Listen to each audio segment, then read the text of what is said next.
Welcome back to a Phantom Sun video. Today we're doing a quirky little video about our influences. We did one of these, last year? It was last year, right? Think so? Yeah. I would say think about it was a last year. year. Well, Maybe and a little over. A little over. And since then we have changed a good bit. Most people do. I mean, most people, their influences change. I mean, the groundwork is still there, but, you get better at your instrument and you go like, yeah, I want to do that. So I thought it would be quirky and cute to tell y'all my top 3 favorite albums with 2 honorable mentions, because honorable mentions are always appreciated. I almost said appreciated with an I'm, like I am appreciated. Impregnated. I am impregnated. Anyway, I would like to say that we're going to do these top 3. I'm not going to give crazy rundowns of them. I'll give it little baby ones, and we'll do my the honorable mentions, no rundown. I'm just going to tell you the name. That's just useless. Why would I shout out the honorable mentions that heavy? The first honorable mention is American Idiot by Green Day. Love this album. Love it to death. Fuck with Green Day heavy. It's a basic bitch pick because it is, what's their second biggest album or their biggest album? It is the because biggest Dookie album. is pretty fucking big. Dookie's their second biggest. Yeah. But American Idiot is like the biggest. Yeah, it was by a pretty considerable margin. Yeah. I think. Because I think I have a bond to American Idiot. That's why I think, because I do like Nimrod more, but I think I just emotionally. What songs are on Nimrod? Nice Guys Finish Last. King for a Day. Good Riddance is also on that. King for a Day, not the Redundant. No, the King for a Day is the ska song about cross-dressing. Yeah. Yeah. We're not talking about the who does the Pierce other the Veil one? song? Yeah, Pierce the Veil and Guy from Sleeping with Sirens. yeah. That guy. I know his name. Kellen? No. Quinn? Kellen Quinn. Yeah. Yeah. Yeah, got it. Found it. And it had what else it had on it? It had Hitchin' a Ride. The boom boom boom boom boom boom boom boom boom boom boom boom. That's such a banger. Nimrod overall is my favorite album, but I think it does have a sweet spot that pushes American Idiot over it, because American Idiot, I mean that's what got me into Green Day anyway. I mean, bangers. Jesus of Suburbia is a 9-minute song. Jesus of Suburbia is fire. That's a great. I think we were talking about me and Alec were talking about it. He was like, "What if Green Day did the next Super Bowl?" Which would be cool. They already they sang the intro to this one. Yeah, but we were talking about it. We were talking about it what if the intro to the Super Bowl, they instead of playing one of their most popular songs, Dude, Jesus of Suburbia. they played Jesus of Suburbia, Dude, and then people were like, when that song came out, it was popping. It was big when it came out. And I think what's cool is all the songs are back to back. You have to listen to all of them in context, because it starts as a story. Concept album. It's very concept heavy. Yeah. That's what I think. That's why I got that. That's really why I got turned into a play, because it was on Broadway. But granted, 21st Century Breakdown is the sequel to American Idiot. For you casuals, what you know about Green Day like that? 21st Century Breakdown is also a great album. Actually, Green Day only has bangers except till 2021. Father of All was an album. Their latest album wasn't bad. I like that album. I fucking love the newest one. Yeah. The Father of All was mid. And that's coming from a Green Day super fan. That shit was ass. I like 4 songs out of 10. And I was like, dude, that's a hit. That's a miss for me. I think they took too safe. I think they weren't Green Daying it up. Revolution Radio that's a fucking heater. Anyway, I said I was not going to get super invested, but I was like, man, you got me in all these kickers for real. My next honorable mention is a 90s classic, Super Unknown by Soundgarden. 90s classic. Abso-fucking-lutely love this album. Black Hole Sun. Dude, you could have released... If you don't know any other song off that album, Black Hole Sun carries the entire year for album, songs. Yeah. 1994 was ruled by that. I could be wrong. Black Days. Yeah, Fell on Fell Black on Black Days. Days was on that album? You know what else is on there? Spoon Man. Spoon Man. Yeah, The Day I Tried to Live's on that album. Oh, that's a good fucking song. Mailman's I also listened on to that it album. Mailman, dude, anyone that covers Mailman, God help you. That's a fucking. Well, tune. you can It's talk a- about this, but you hate any cover of Chris Cornell dude, songs. anyone that plays any Chris Cornell song. This is nothing against you. You could be the most talented person in the world, and I'll respect you for the nuts. But I hate it. Yeah. You will never hear a Phantom Sun cover of a Chris Cornell song. The Not because we don't like. It's because we like Chris Cornell. Nick will not.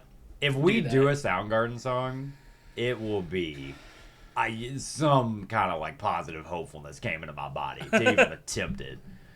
Like, cause Chris Cornell is my favorite singer ever.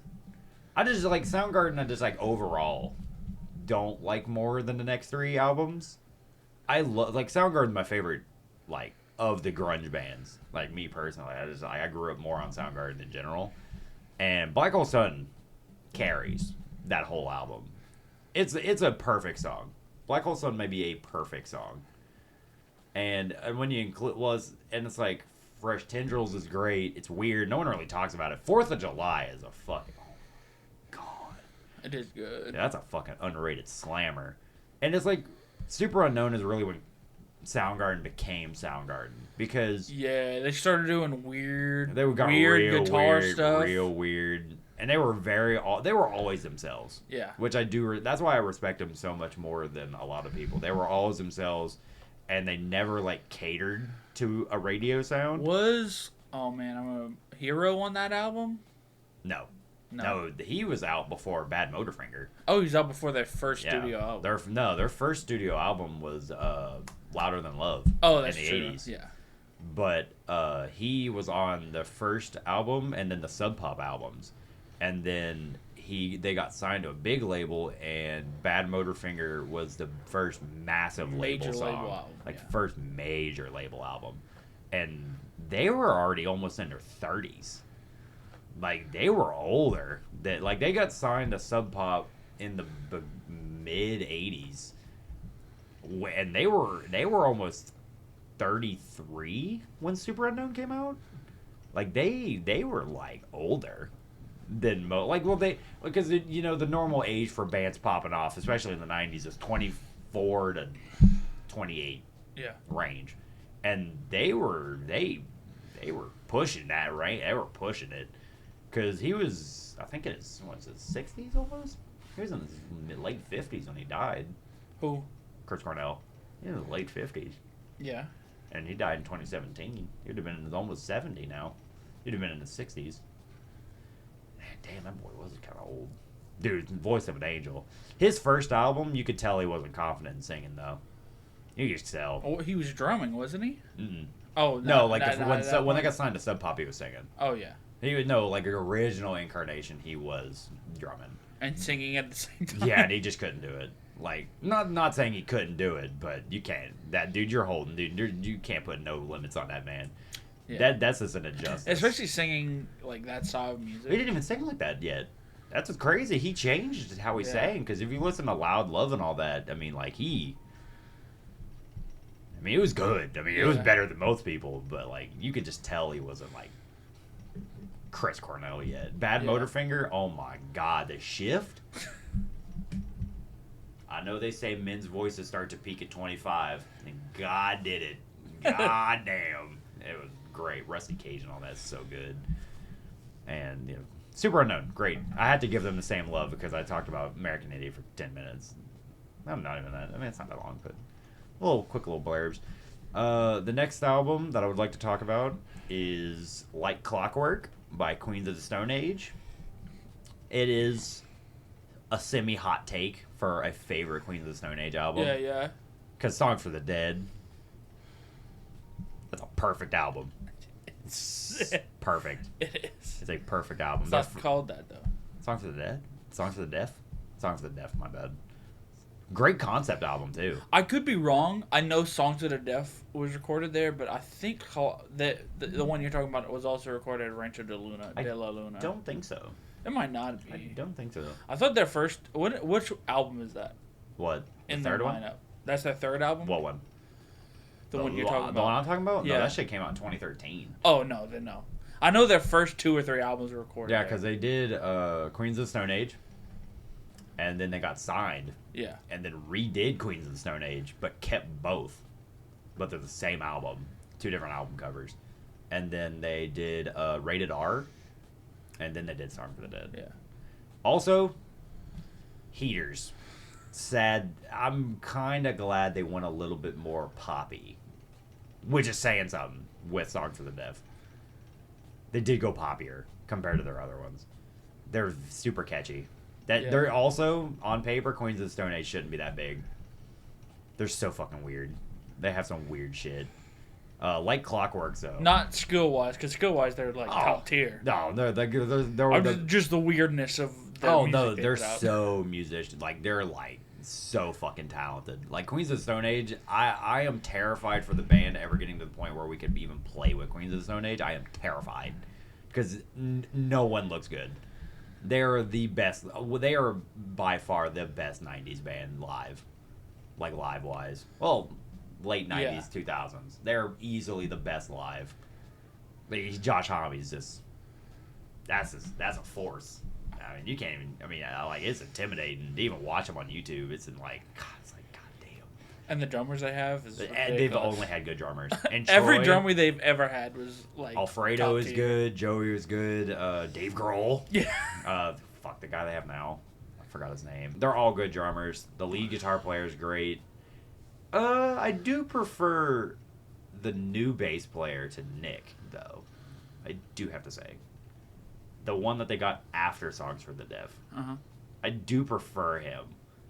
Only because he's a lot more of a bass player. He's not... He serves the song better, Yeah. if that makes sense. Also, like playing bass and guitar too for as long. Yeah. The more we play, the more we can tell between guitar players playing bass and then bass Yeah. players playing bass, because there is a difference. Yeah. If you've ever seen him play. Because the new guy, I think his name's Mikey.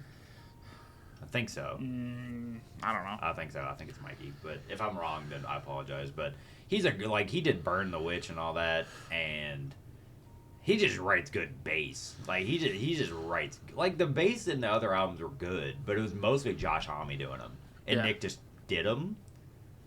Except for Songs of the Deaf, like Nick did his whole thing and like did it good. But Mikey, I mean, like he's written some of the best bass lines in that genre. Underrated. Also great at screams. Also great, like real good. Josh Homme, I mean, what can I not say? Let's be real. What can I not say about Josh Homme? I mean, Every band he's ever been in is fucking dude, he good as fuck. He's never made a bad. I don't genuinely think he's ever made a bad song, which is saying something, because that's hard to do. Like, I don't think there's one Queens of the Stone Age song I say I can dislike. Like Clockworks, great album. It's very sad. It's a very existential crisis album. I Appear Missing is 8 minutes long, and if it hits you in the right mood, you're done. My God Is the Sun. Smooth I like Sailing. that song a lot. I like this song a lot. They did Collapsia. it live. I don't remember where It's exactly. so good. It's good. They're just so good live. I wish I could see them live in one time. I Appear Missing is great. Collapsia is great. My God Is the Sun is good. Smooth Sailing's really good. The Vampire of Time and Memory. Josh Homme doing a piano ballad? Holy shit. You know what Josh Homme just did? He did this Something Simple with Nora Jones. It's something stupid. Something stupid like I love you. Did a country song. Dude, the man had throat cancer and still sings better than most people. That was a gift. If there is any evidence that there is a higher power helping somebody out, that is a great example. That man's voice should be fried. Yeah. And he sings better now. Well, than he sings did. better than ever because he's also sober now. Yeah, but he still smokes like fucking 12 packs of cigarettes a day. Yeah. So that's what I mean. It's crazy. Some people smoking cigarettes makes their voice better. Yeah, but it shouldn't make it higher. Should make it a little I don't know. raspier. That's what I'm saying. It's weird. It's like Yeah. an enigma. It's weird. So one of a kind. He's a unicorn. Anyway, to the next one. Had to geek over the third album a little bit more than the other two. The next one is Elephant by White Stripes. I mean, I'll fuck heavy with the White Stripes. It's the perfect blend of raw, abrasive, and very pop melodic oriented. If everyone doesn't know every other song off of White Stripes, the Elephant album, you will know their one song everybody knows. Everyone knows Seven Nation Army. Yep. Every fight song ever. That's UL's. That's their song. That's probably every other fucking. That's so many colleges' song. Yeah. Like everybody. I mean, that's their. Oh, I know. They change I heard it practicing slightly, but not enough to. That's just Seven Nation Army. Dude, it's a great song. It's a great hype song. I do have to the first time I ever heard it. No, the first time I ever heard it when I was chasing new music was in the fucking Battlefield 1 trailer. That was heat. Shout out Battlefield 1. That made me like a White Stripes guy. Because I dug into like their music after that. We're not talking about Battlefield Bad Company. We're talking about Battlefield 1. The World War I one. Such a good game. A great game. Such a good game. Great game. Probably their last good one. 6 and 6. 6 is very good. Yeah, Elephant is just like I love every song off that album. The solos are like it's an acquired taste. I can be open minded and say that Jack White is an acquired taste, but no one can deny that he is a one of a kind. That man is like Willy Wonka. That man is fucking weird, and he's also one of the hardest working musicians ever.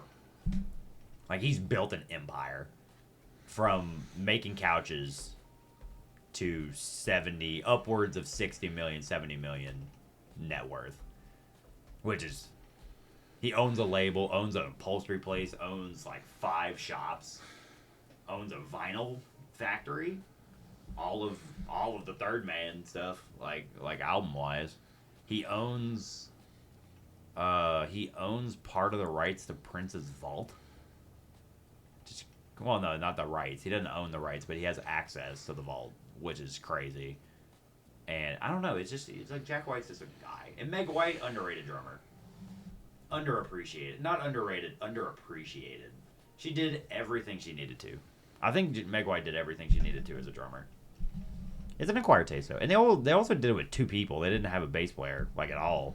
Which, I do like Jack White's music more than he had a bass player, though. I do appreciate it. That bass player is so good. So good. But, the last and final album, Drake knows what I'm about to say. Actually, I think everyone on this channel, or anyone that follows Phantom Sun at all, is knowing what I'm about to say. It's Siamese Dream by Smashing Pumpkins. My favorite 90s album ever. It's a perfect album. There's nothing bad. Cherub Rock is the shittiest song on the album. That's still better than most of the shit that came out that year. That was a strong... Also, 93 was a strong year for music. In Utero came out that year. No, yeah. Yeah, it did. Siamese Dream. I love Siamese Dream. Mayonnaise is... it's hard to conceptualize what Siamese Dream is, like, to me, specifically. Because I love every song off there. Geek USA is great.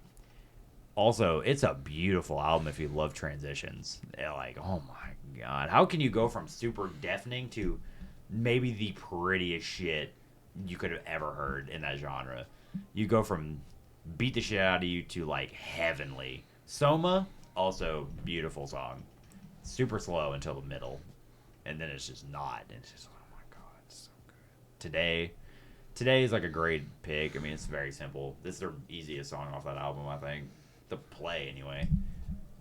Mayonnaise, I think, is easy to play. It's just hard to get right. I think. I like Mayonnaise. It's hard to get right, though. That's what I mean. Yeah. Like, it's in the tone.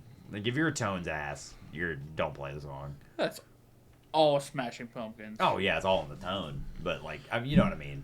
It's just, there's a certain vibe that Mayonnaise has that it's, like, hard to attain. But, like, if you're a fan of Smashing Pumpkins, and this is coming from a Smashing Pumpkins super fan, if the tone isn't right, don't play it. Figure it out. Because I promise you will feel so much better about yourself if you can nail that fucking tone and play it in front of people. Because people will appreciate it. Like, if you play Cherub Rock and it's half-assed, But like if you hit the fuzz right on today, oh my god, it just feels It's a good. difference. It just feels good. And it's just like that's what I love so much about Siamese Dream is it gives me inspiration to tonally be better.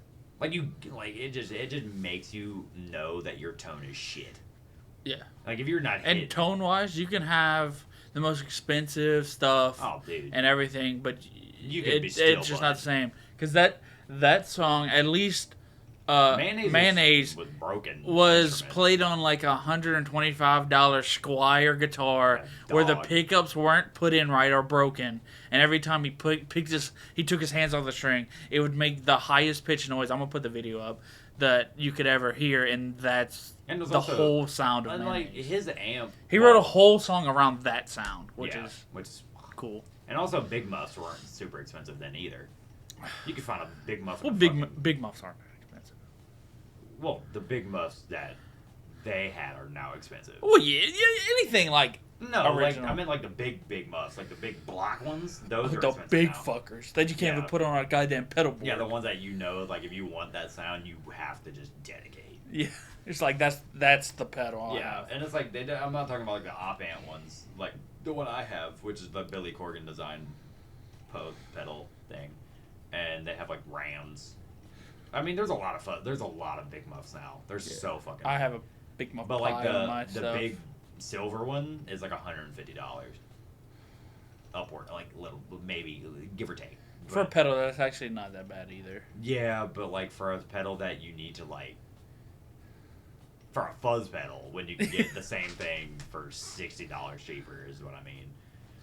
But nowadays it's more expensive. It's like, all preference too. Yeah, it's all preference. We're gonna do a whole video on pedals. Gotta. We're gonna do a whole video on pedals, Yeah. so don't worry about that. And he's gonna go all in depth and lose his mind. I love pedals so much.